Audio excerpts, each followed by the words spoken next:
about melody and contracanto. What is contracanto?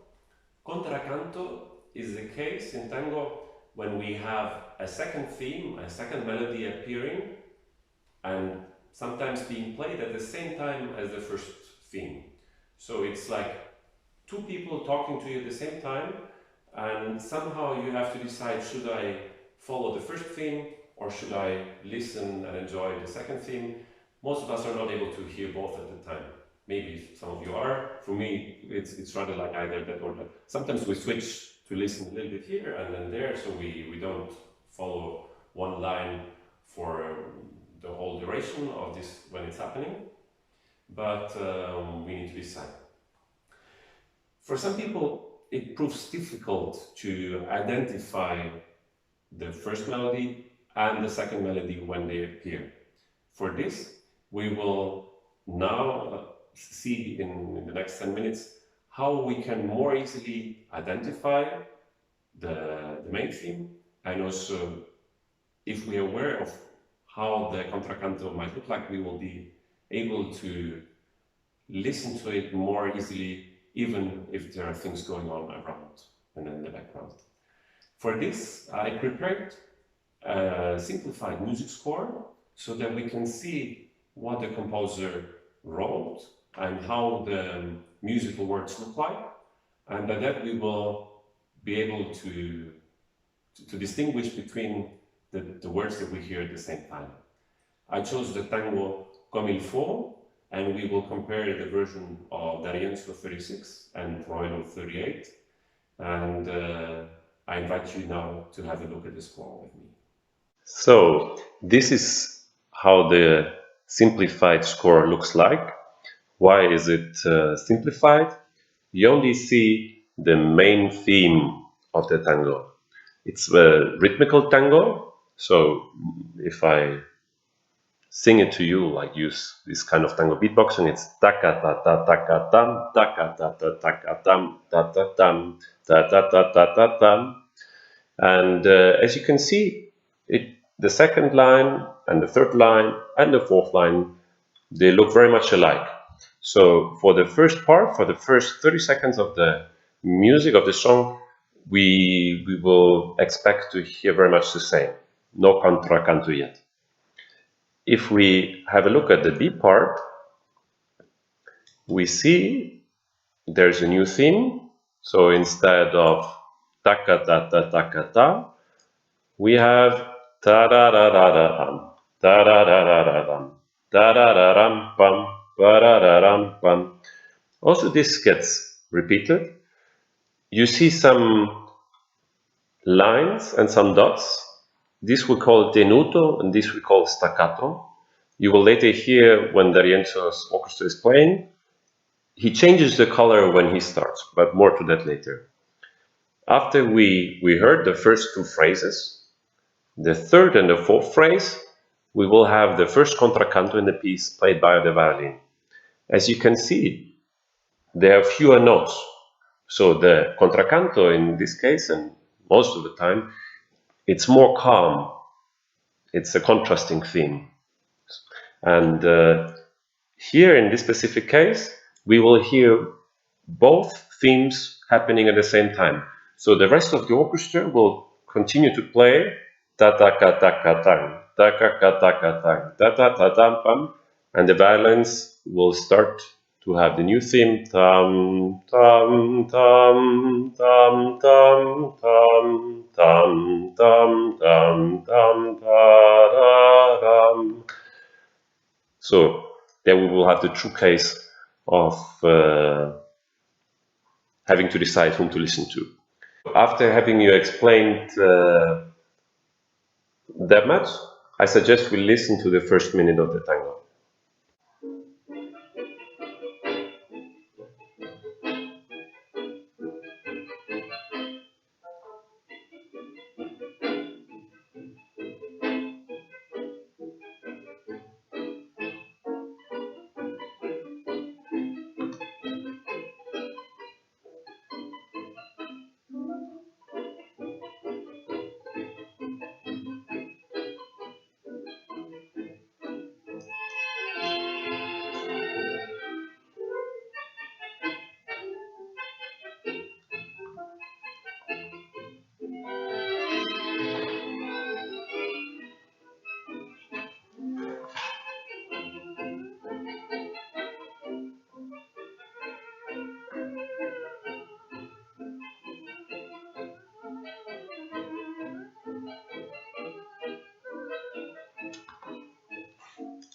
So, what can we say after having listened and read the score together of this tango played by D'Arienzo? The biggest differences are in between the parts. The first part was very rhythmic, very staccato, secco. The second part was playing with both and had the first contracanto, it was very much legato.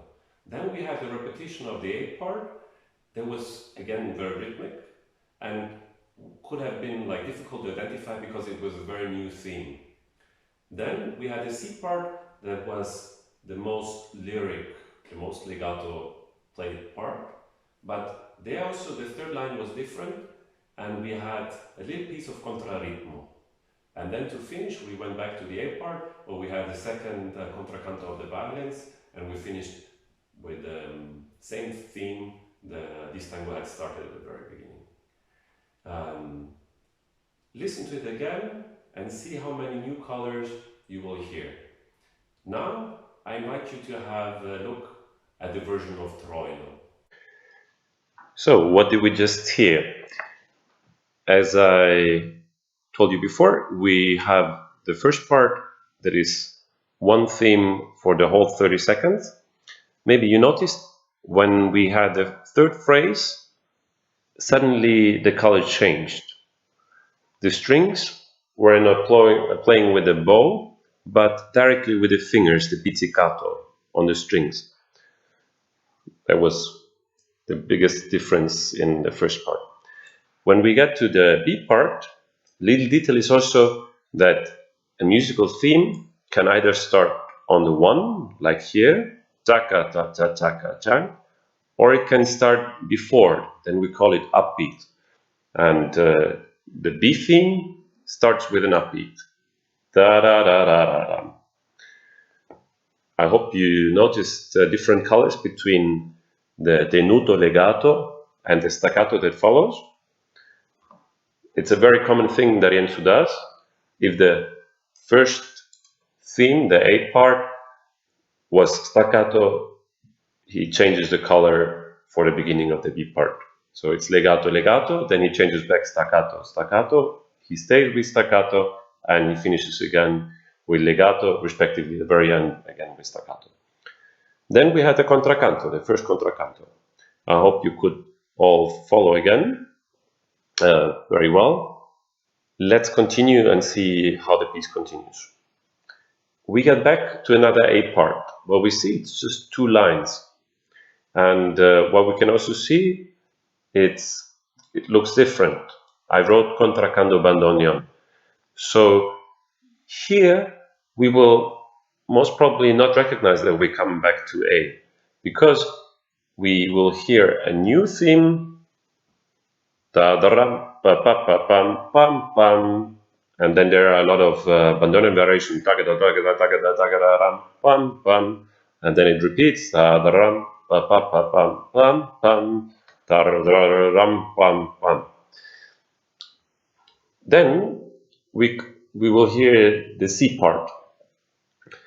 The C part is the case of the third option that we can have for a theme, and that is to start with a break. So we don't have any one, but we just have the opening break, and then we have a long upbeat that leads to the second bar. The theme is da da da da da da da da da, and as you can see, the second line looks very much similar. I wrote legato, the character. It's very calm, very much linked to each other. And then the third line is different. It's staccato again, and we don't have a contracanto, but we have a contraritmo. So while we have the violins that will do chan kan kan ka ka ka ka kan, ta dan kan ka ka ta ta dan, the rest of the orchestra, in particular the bandoneons and the piano and the double bass, they will have this syncopated rhythm, chaka, patam, chaka, chacham, chaka, chacham, 3 times, and this is very common. And if you pay attention, the orchestra prepares us for this. So the upbeat could be understood that it says, attention, something is coming. And here it's like, be aware, tak, kak, kak. Now comes the syncopation. To finish the C part, we have a solo violin. What is the difference between a solo and a contracanto? It's that the solo is still the main theme. Ta-da-da-dum, dum, da-da-da-dum. So it's very similar to the first one, and it's what Arolas had written. The contracantos, they are added by the orchestras, by the musicians themselves very often. And this is also what makes, besides other things, but which you will see is the biggest difference between different recordings and interpretations. To finish, we have again the A part, and this time we start with the contracanto and we finish with a theme that we already saw or heard at the beginning of the tango, taka ta ta taka tam, and this time you will hear it's played a little bit differently, and it's played by the whole bandoneon section. And before we also had the violins included in that. The contracanto of the A part was like dum da da da da da dum dum da da da da dum. What you will notice that they will not play it all straight, but more to that later.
Not very surprisingly, the first two lines look almost identical as the D'Arienzo interpretation.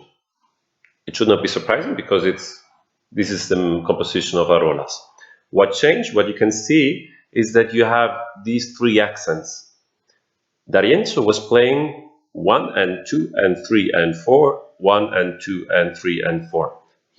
D'Arienzo was accentuating the last note. So it was 1 and 2 and 3 and 4, 1 and 2 and 3 and 4. Troilo is using a 3-3-2 syncopation. So we group it together, three notes, and this counts as 2 because it has a double length. So that will be 1, 2, 3, 1, 2, 3, 1, pa ta ta ta ta ta dan, dan, gang, gang, gang, gang, gang. And then the second part stays almost the same. He skips this little embellishment that D'Arienzo played, and you will hear a bridge to go back to the next line. You notice it's already written here, pizzicato. So he also plays with this different color of the string section, but he uses it already for the second line and doesn't wait until the third and the fourth line. Why? Because the third line, we have already the first contracanto, this time played by the piano. We had this contracanto played in the D'Arienzo version by the violins. That was the last one, if you want to compare later. What you hear by looking at the score is that at the beginning we have a break, and this break causes a syncopation. So instead of having dang ga da ga da ga dang gang, it's da da da da da da dam. So we will hear this little accent when he comes in. The pianist of Troilo is Orlando Gogni, and both Troilo and Gogni, they are masters in phrasing. So when they go down, for example, or when Gogni, the pianist, goes down in this line, you will hear that he will not play exactly at that timing that it is written. He repeats, and then he finish to go up. Then we will have the B part. The B part starts again with the upbeat, like with the Enzo. And then here you see all the 4 lines look very much alike. So what D'Arienzo did in the A part, Troilo chose to do in the B part, that he gives the dancers some rest, not to have to be too attentive, and repeats 2 times the same parts. He also plays with staccato and legato, but he has the staccato the first 6 bars, and only at the end he switches for the last theme to the legato part. Then, like D'Arienzo, he comes back to the A part, and he has also a contracanto, this time by the violin. And as you can see, it's a little bit crazy, and it's also hard for me to sing it to you this theme. It's very fun to dance. You will enjoy it a lot. Next, the C part, legato again. Troilo also slows a little bit down, you will see when he has that. And like D'Arienzo, he has the staccato in the 3rd line. What is different that he uses again this 3-3-2 syncopation. For that, he changes a little bit the theme. So D'Arienzo was da da da ta ta ta ta tam, and Troilo adds 2 notes, and he has da da dam bang gang gang da da da dang gang gang. So we will have not the form of syncopation that D'Arienzo uses, but a little bit more complex 3-3-2. To finish, he changes back to legato, and what is new, that he repeats the entire C part. So after having heard the C part, we hear the C part again, and we have a beautiful contracanto of a violin. Da da da dum dum da dum da dum da da da dum da da da dum dum. An interesting detail is that Troilo omits a bar. So when he finishes the last line of the C part, he immediately starts with the repetition of the C part. And by that, you see, we only have 3 bars in the first line.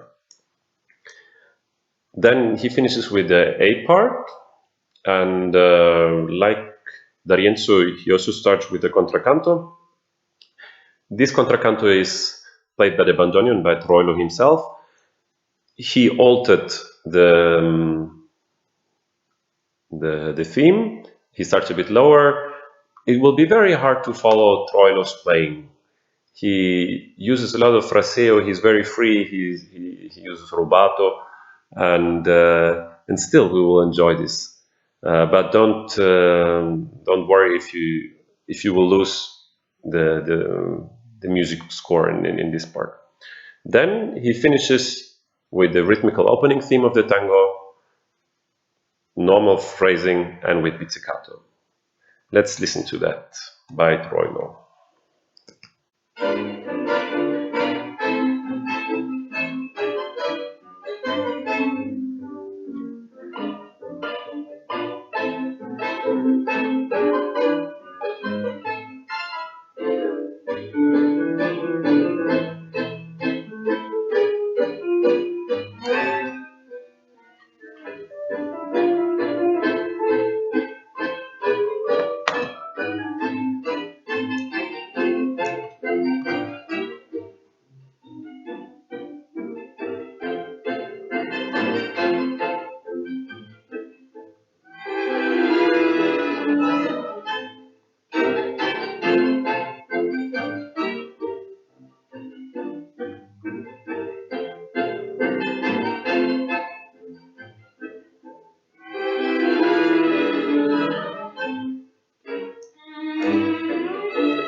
What a nice dynamic interpretation of Troilo.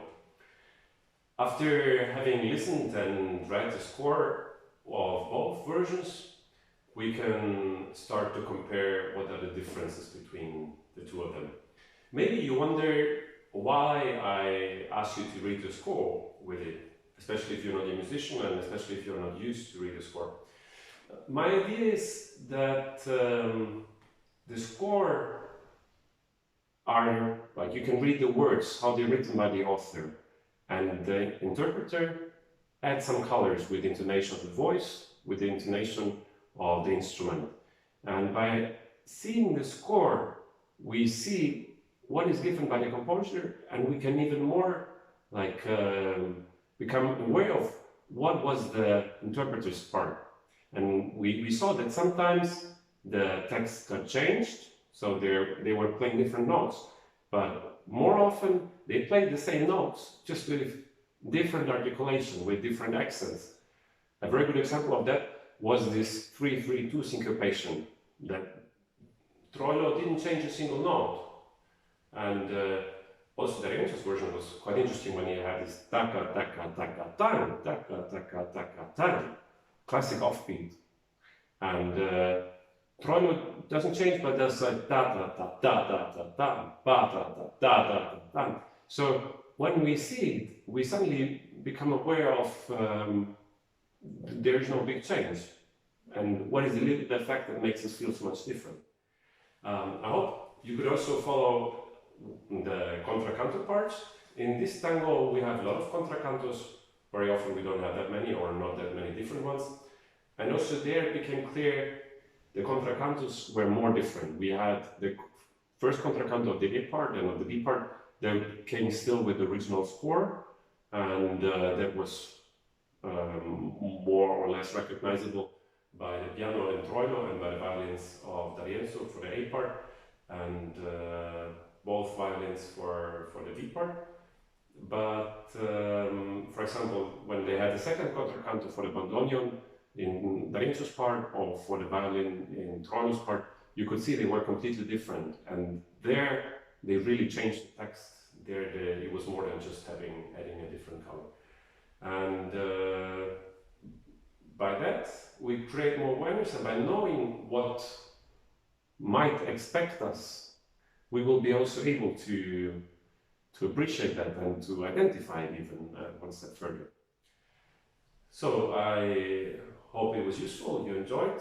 I recommend you to listen again with the score or without the score, and you will find more and more facets. One little detail, for example, is also that I put the main theme. I said it's a simplified score. So one thing that was missing were the piano embellishments. And both orchestras have famous pianists. D'Arienzo had Rodolfo Biaggi at that time, and Troilo, I mentioned that before, had Orlando Doni. And you can also compare how they were bridging between the lines, and how Biaggi was a little bit more joking with having small but still sharp impulses, and how Doni sometimes was more doing it on a soft part. And when you remember the third part, the third theme of the C part, like da da da da da da da da, and then the piano would go and give like tang kang kang pak and one da da da da, and so many things still to discover for you. My name is Helmut. If you happen to be in Vienna, I have a Musicality seminar every Monday evening. It's live, not online. Join us. Find the detail in the description. Thanks for watching. See you again next time. Bye.